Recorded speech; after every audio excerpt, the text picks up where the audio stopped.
Assalamualaikum warahmatullahi wabarakatuh. Jumpa lagi dengan saya Marco. Kali ini kita akan memberikan cara mudah belajar menyetir. Kebetulan yang saya pakai adalah untuk mobil transmisi matic. Untuk itu, marilah kita simak video berikut ini, mulai dari pengenalan panel-panel dan tombol pada mobil sampai dengan belajar jalan di dalam perumahan.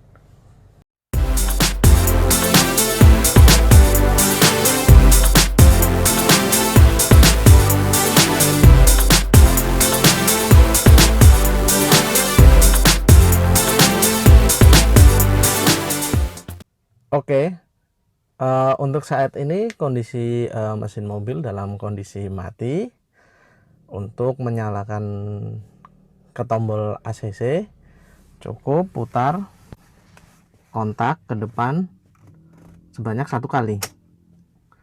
Oke, berarti mobil dalam kondisi ACC alias semua instrumen dialiri listrik. Kemudian tombol speedometer teraliri listrik.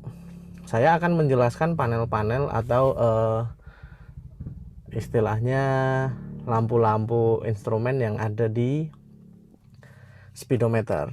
Oke, saya matikan dulu. Berikut.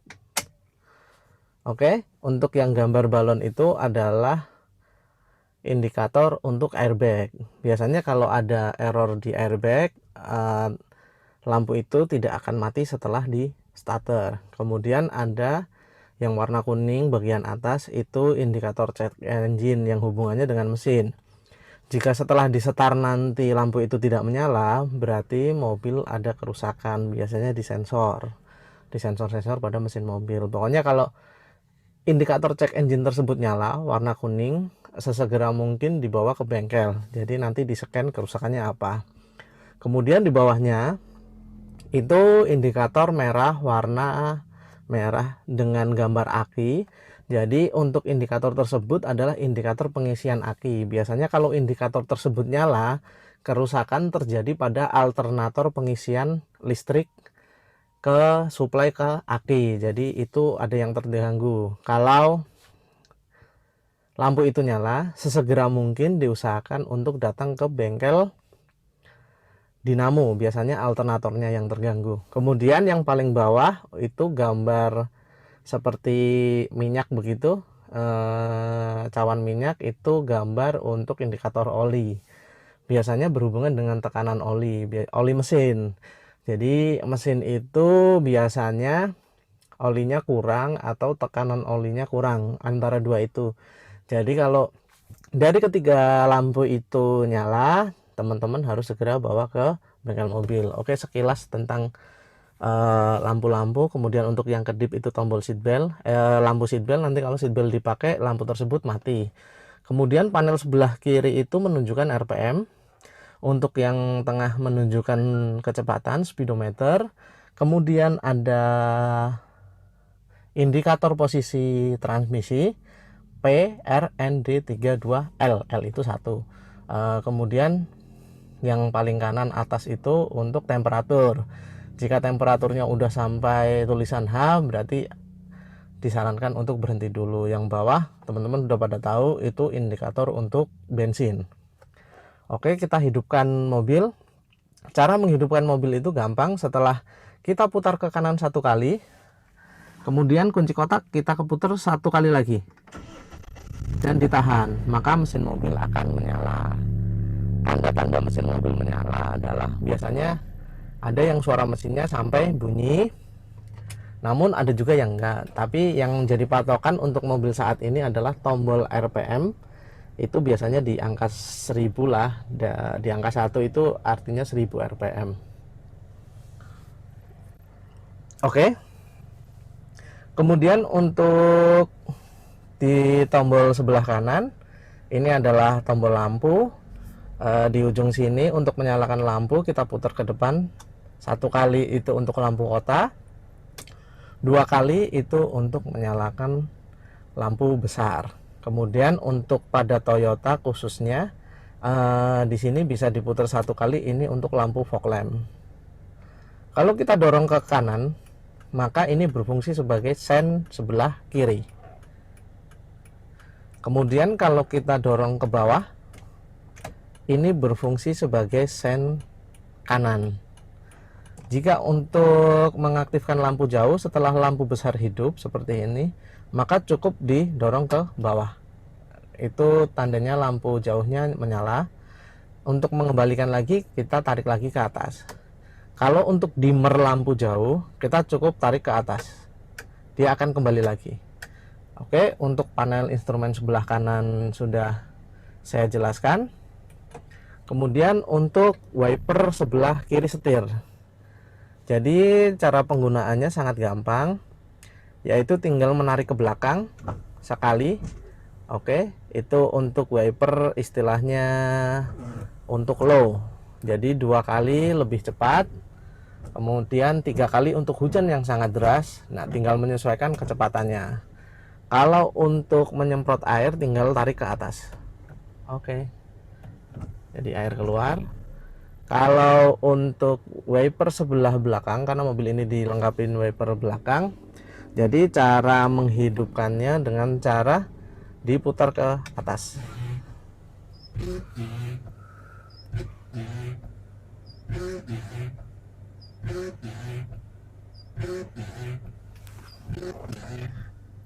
Wiper dalam kondisi menyala. Oke. Untuk menyemprot air di belakang, maka dari putaran ini kita dorong ke bawah. Kita putar ke bawah. Nah, ini air menyemprot di belakang.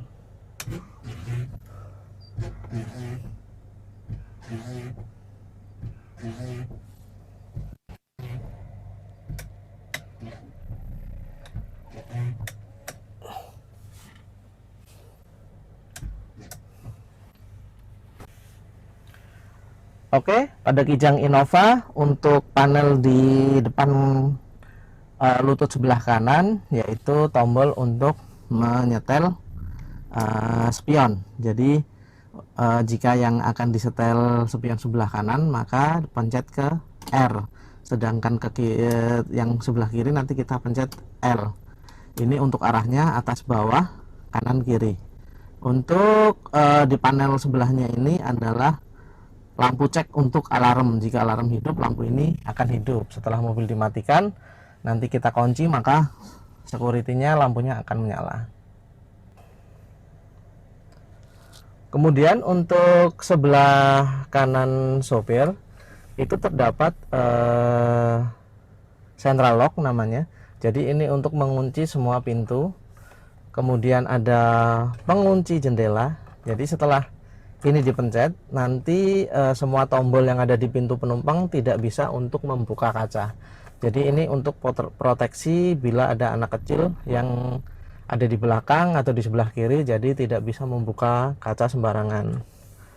Untuk tombol naik turun jendela ada di pintu, tentunya dengan tombol auto pada jendela kemudi.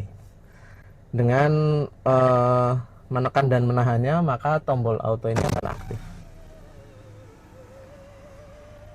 Oke, kemudian kita tutup juga dengan menahan sedikit, maka otomatis kita tidak harus menekannya.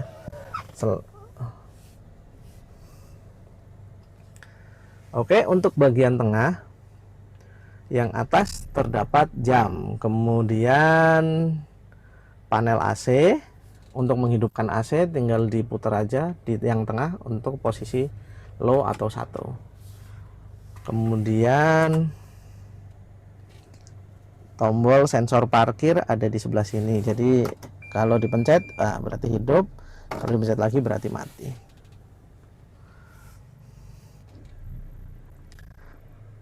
Kemudian untuk tombol penggunaan transmisi pada mobil Matic, transmisi mobil Matic ini terdiri dari PRND, D3, 2, dan L.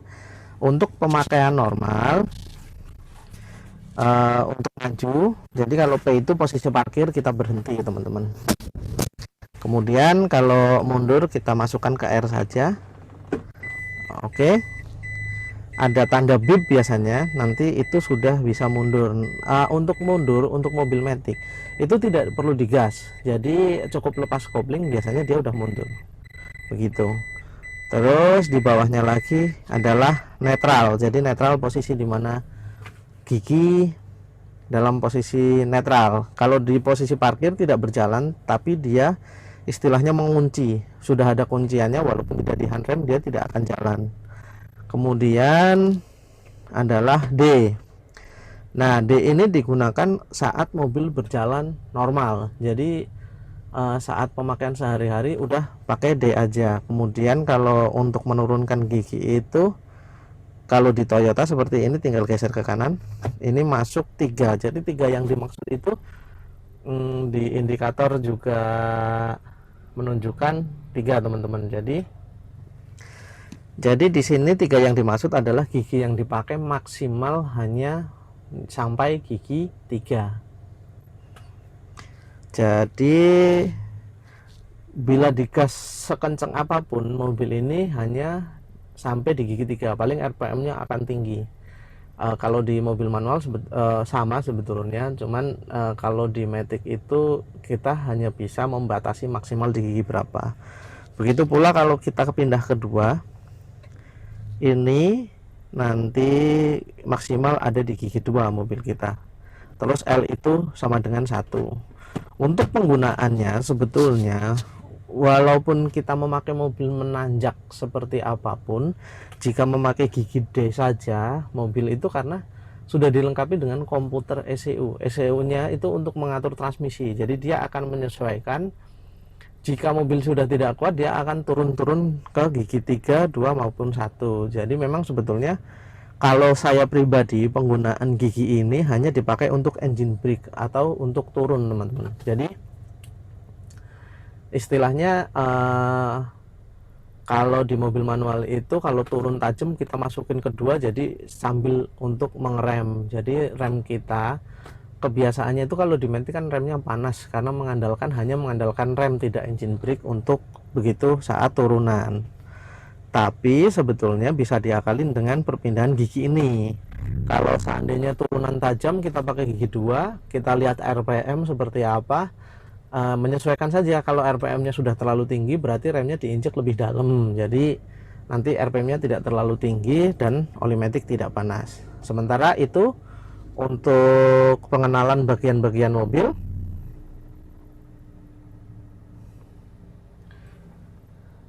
Dan saya rasa cukup.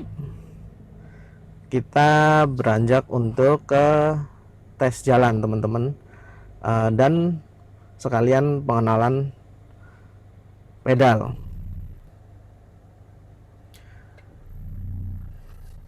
Pedal pada mobil Matic hanya terdiri dari 2, teman-teman, yaitu gas dan rem. Kemudian di sebelah kiri saya adalah leg rest untuk istilahnya mengistirahatkan kaki kiri, karena sebetulnya teknik yang benar di mobil Matic itu kaki kiri itu memang tidak dipakai. Jadi biasanya kaki kiri itu dipakai di mobil yang 2 pedal seperti ini hanya untuk pembalap, teman-teman. Jadi kita kan bukan pembalap, kita untuk pemakaian normal, jadi kita hanya memakai kaki kanan yang akan berpindah untuk rem, gas, rem, dan gas. Jadi sangat sederhananya bahwa sederhananya begini, kaki kita itu sebelah kiri tidak boleh menginjak rem pada mobil Matic, dan kaki kanan kita menginjak gas, karena jika terjadi demikian ada kemungkinan kaki kanan kita ngegas, kaki kiri kita ngerem, jadi mobil itu akan tertahan, dan efek sampingnya juga nanti rem kita akan lama-lama panas. Jadi penggunaan pedal pada mobil Matic disarankan hanya menggunakan kaki kanan, dan kaki kiri diistirahatkan saja, benar-benar istirahat. Kadang-kadang untuk teman-teman memang ada yang takut belajar mobil Matic itu takut salah nginjak gas dan rem. Jadi memang secara awam akan terjadi seperti itu. Cuman dari penjelasan saya adalah letak dari rem maupun gas sebetulnya ada di tempat yang berbeda dan sangat jauh. Letak gas ada di sebelah kanan dan dia biasanya posisinya ada di sebelah bawah, lebih rendah daripada pedal rem. Sedangkan pedal rem ada di sebelah kiri dan dia posisinya lebih tinggi daripada rem. Jadi kemungkinan untuk kesalahan antara penginjakan rem dan gas bisa diminimalisir.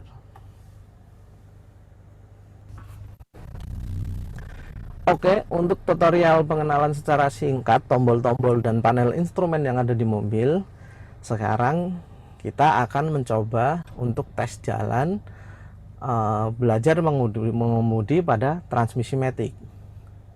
Intinya begini teman-teman, transmisi matic adalah transmisi yang diciptakan untuk kenyamanan pengemudi yang tidak mau repot dengan urusan kopling, karena kopling itu mau tidak mau membagi konsentrasi kita, karena kita harus menjaga RPM sehingga mobil tidak mati. Sedangkan pada transmisi matic kita cukup masukkan ke D dan mobil ini tidak akan mati selama berjalan. Jadi teman-teman hanya fokus untuk posisi mobil, posisi setir, terus posisi sekeliling Anda, depan, belakang.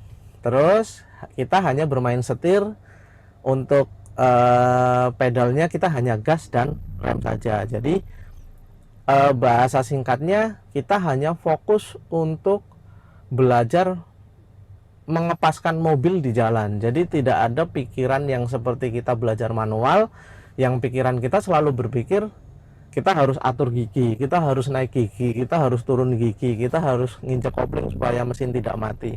Nah, biasanya untuk pengemudi pemula itu akan terasa berat karena tantangannya ada di pedal kopling, apalagi tidak punya dasar-dasar pada kopling motor, tentunya akan kesulitan. Oke teman-teman, untuk belajar permulaan berjalan untuk mobil matic, pertama-tama mulai dari kondisi mobil pada posisi parkir, kemudian kita injak rem terlebih dahulu, terus kita masukkan ke gigi D terlebih dahulu. Untuk pengamanannya, handrem baru kita turunkan setelahnya. Untuk belajar pertama, kita tidak usah berpikir untuk ngebut istilahnya. Jadi setelah kita masukkan D, kita lepas saja rem. Seperti yang saya lakukan, mobil sudah berjalan dengan pelan. Jadi kemudahan transmisi matic itu dapat dirasakan saat kita belajar. Begitu kita belajar awalan, transmisi sudah masuk gigi D, kita lepas rem, terus mobil sudah berjalan. Pada saat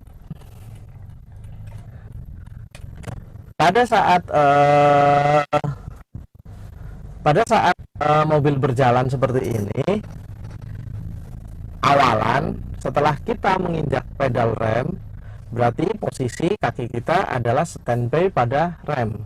Setelah dirasa kecepatannya kurang, kita tambah gas secara pelan-pelan. Kemudian jika kecepatannya sudah terlalu kencang, kemudian kita berpindah ke rem lagi. Seperti itu teman-teman. Jadi fokus kita adalah pada belajar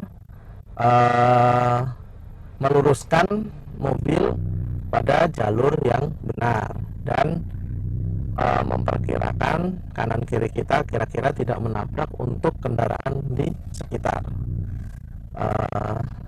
Hal yang saya lakukan saat ini adalah hanya memasukkan gigi D, karena jalannya turunan, maka jika terlalu kencang akan saya tahan dengan pedal rem. Seperti itu saja, bahasa gampangnya, bahasa mudahnya. Jadi teman-teman nggak usah panik, istilahnya harus tenang dulu, cari jalan yang kosong. Kalau bisa di lingkungan perumahan nggak apa-apa, tapi yang kosong, jangan yang jalan rame, karena itu akan sangat memudahkan nanti kita pada saat belajar jalan. Saat ini saya berhenti pada posisi jalan yang menanjak. Pada saat jalan menanjak, hal yang harus dilakukan untuk mobil transmisi manual adalah cukup menekan pedal rem.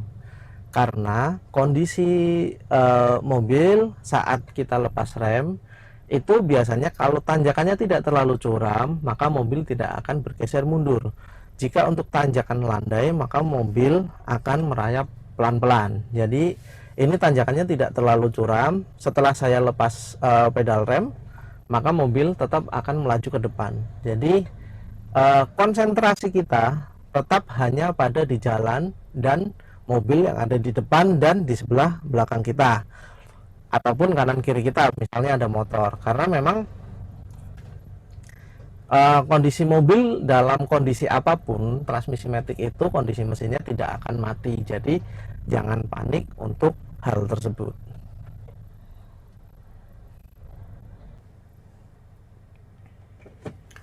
Oke, kali ini kita akan belajar untuk cara meluruskan mobil. Jadi cara meluruskan mobil adalah setir kita biasanya di posisi lurus dan kita memperhatikan garis tengah. Jika mobil kita masih ada di pinggir, istilahnya di jalan kita sendiri, garis tengah itu tidak akan memotong di ujung pojok kanan kaca kita.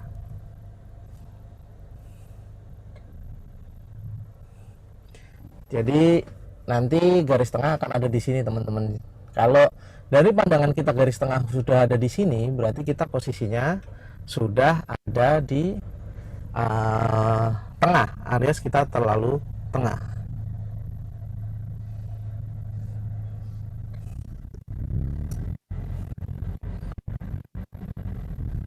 Tetap jalan santai dan perkirakan untuk halangan yang ada di depan kita tetap menghindarinya. Apabila kondisi jalanan kosong, kita boleh agak sedikit setengah, yang penting aman.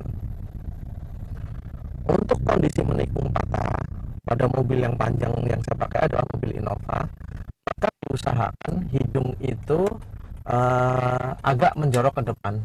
Jadi nanti posisi untuk ban belakang tidak menyenggol ataupun masuk ke dalam selokan. Jadi diusahakan agak ke depan, maju sedikit, baru kita putar ke kanan. Jadi kita memikirkan ban yang ada di belakang, saudara-saudara, teman-teman semua.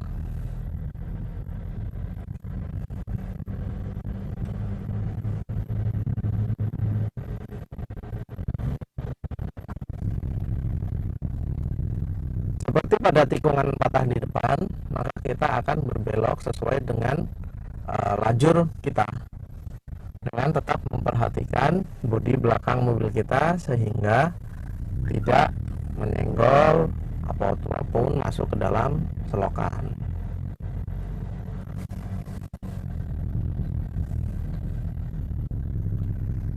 Tetap berusaha untuk mengikuti jalur saja terlebih dahulu, karena ini merupakan materi untuk cara mengemudi yang masih belajar tahap 1 sampai tahap pengenalan jalan, istilahnya orientasi jalan. Jadi kita kenal dulu seperti apa kondisi mobil, terus kita berjalan di dalam perumahan selama mungkin 5 kali pertemuan, 5 kali percobaan.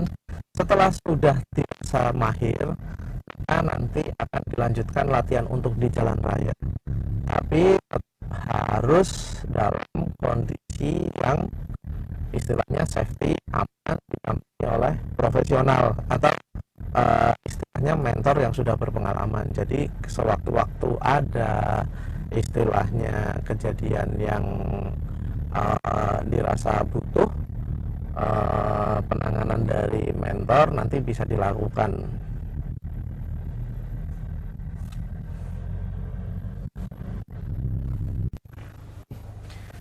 Jika teman-teman setelah berjalan akan melakukan berhenti, istilahnya berhenti sesaat, teman-teman dapat melakukan hanya berhenti dengan menekan pedal rem, tetap pada transmisi D. Cuman istilahnya kita harus memperhatikan lingkungan sekitar. Istilahnya kalau di kanan kiri kita ada mobil, ya kita cari tempat yang istilahnya bisa buat parkir, atau Kalau dirasa akan berhenti agak lama, maka transmisi kita masukkan ke gigi netral. Kemudian kita tarik handrem. Oke. Kondisi seperti ini sebetulnya sudah aman untuk istilahnya berhenti sebentar. Karena kenapa gigi netral diciptakan di atas D drive? Karena memang fungsinya hanya untuk menetralkan sesaat. Beda lain halnya dengan P itu parkir, jadi kita nanti transmisi kita akan mengunci. Itu biasanya memang dipergunakan untuk parkir sesuai namanya. Jadi bukan istilahnya parkir sesaat, itu tidak. Jadi parkir dalam jangka waktu lama. Kalau parkir sesaat kita hanya dimasukkan ke gigi netral saja sudah cukup. Kalau parkir lama istilahnya sampai mobil dimatikan ditinggal, itu baru masuk ke gigi parkir.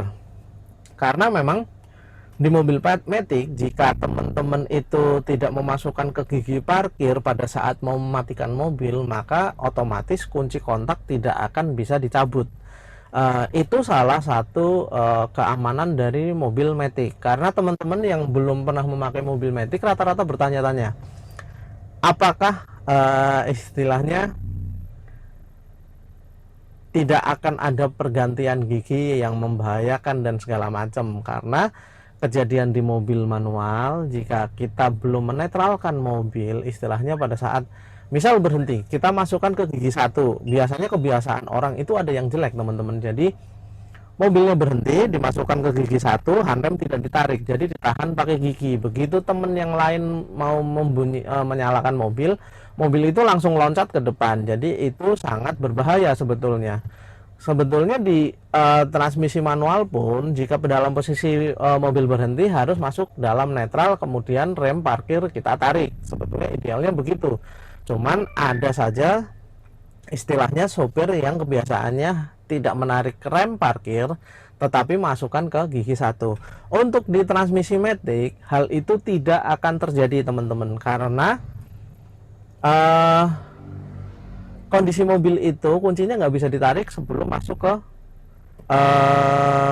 posisi P atau parking.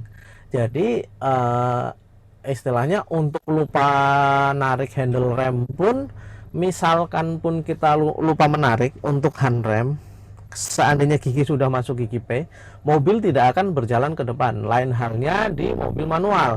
Kalau di mobil manual, kalau kita lupa menarik handrem dan posisinya gigi ada di posisi netral, terus kita ada di jalan yang menurun, maka otomatis mobil akan berjalan. Itu malah sangat berbahaya di mobil manual.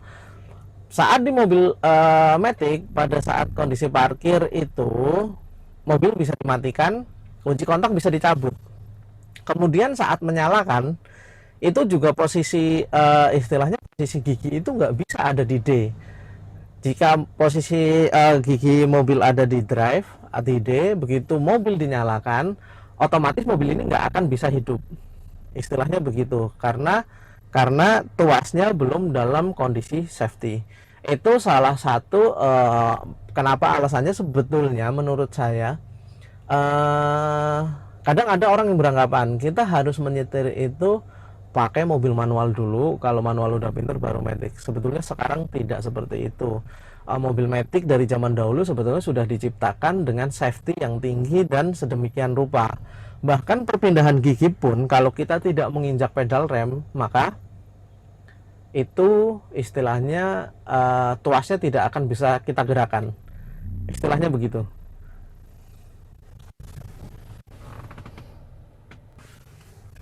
Sementara tutorial singkat yang bisa saya sampaikan seperti itu. Semoga teman-teman bisa belajar menyetir dengan baik, dengan safety, defensive driving, dan istilahnya menjaga keselamatan sesama pengguna jalan, saling menghormati. Di lain waktu saya akan memberikan tutorial untuk defensive driving. Jadi apa itu defensive driving, offensive driving, safety driving, itu akan saya jelaskan secara pelan-pelan di sesi yang lain. Kira-kira demikian yang bisa saya sampaikan, teman-teman. Terima kasih. Wassalamualaikum warahmatullahi wabarakatuh.